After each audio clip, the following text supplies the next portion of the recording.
جنگ عراق جیسے عام طور پر مسلمانوں اور فارسی سلطنت ساسانیوں کے درمیان ہونے والی جنگوں کا حصہ سمجھا جاتا ہے۔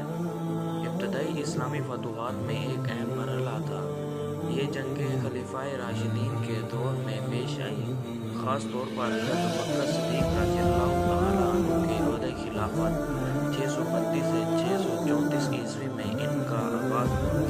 ان جنگوں کا بنیادی مقصد جزیرہ نمایاں عرب کے باہر اسلامی فتوحات کا دائرہ وسیع کرنا اور عراق پر ساسانی حکمرانی کا خاتمہ تھا۔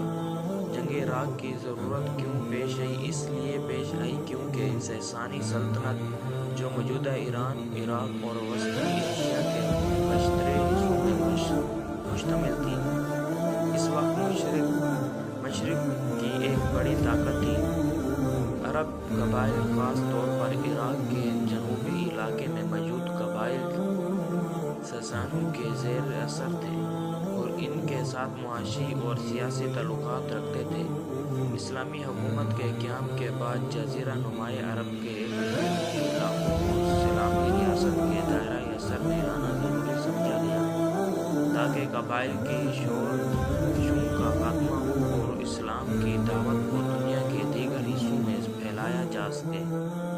حضرت ابوبکر صدیق رضی اللہ تعالیٰ عنہ رسول اللہ صلی اللہ علیہ وآلہ وسلم کے وصال کے بعد اسلامی ریاست کو مستحکم کرنے میں مصروف ہو گئے۔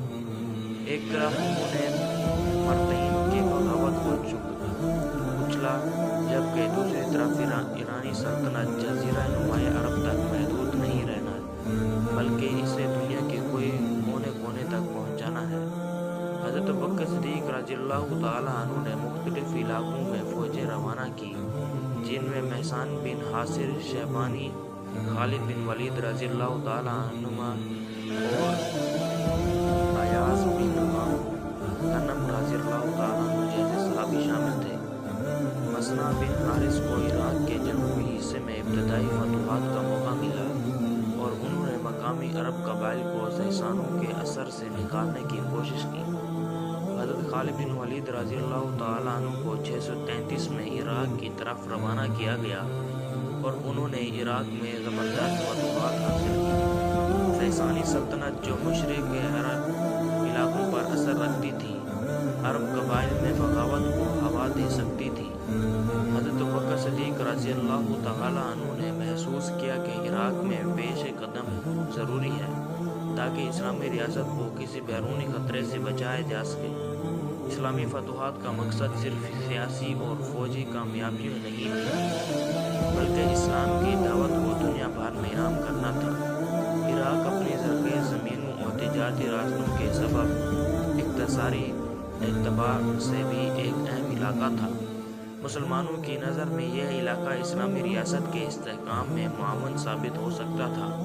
یہ جنگ حضرت خالد بن ولید رضی اللہ تعالیٰ عنہ کی قیادت میں لڑی گئی۔ حضرت خالد بن ولید رضی اللہ تعالیٰ عنہ نے ساسانی فوج کو شکست دے کر عراق کے جنوبی علاقے فتح کر لیے۔ یہ جنگ دریائے فرات کے کنارے لڑی گئی، جس میں خالد بن ولید رضی اللہ تعالیٰ عنہ نے ساسانی فوج کو زبردست شکست دی۔ ہیرا عراق کے ایک اہم شہر تھا۔ خالد بن ولید رضی اللہ تعالیٰ عنہ نے اس شہر کو فتح کر کے عراق کی فتح کی راہ ہموار کی۔ محسن بن حارث رضی اللہ تعالیٰ عنہ نے حضرت خالد بن ولید رضی اللہ تعالیٰ عنہ کے بعد عراق میں مسلمانوں کی قیادت سنبھالی اور ساسانوں کے خلاف کئی معرکے جیتے۔ حضرت ابوبکر صدیق رضی اللہ تعالیٰ عنہ نے فوجی کمانڈروں کو غیر مسلم رعایا کے ساتھ حسن سلوک کی تاکید کی اور یہ بھی کہا کہ عبادت گاہوں کو نقصان نہ پہنچایا جائے۔ جنگوں کے دوران مسلمانوں نے اسلام کی دعوت کا دروازہ کھلا رکھا اور لوگوں کو بغیر جبر کے دین اسلام کی طرف بلایا۔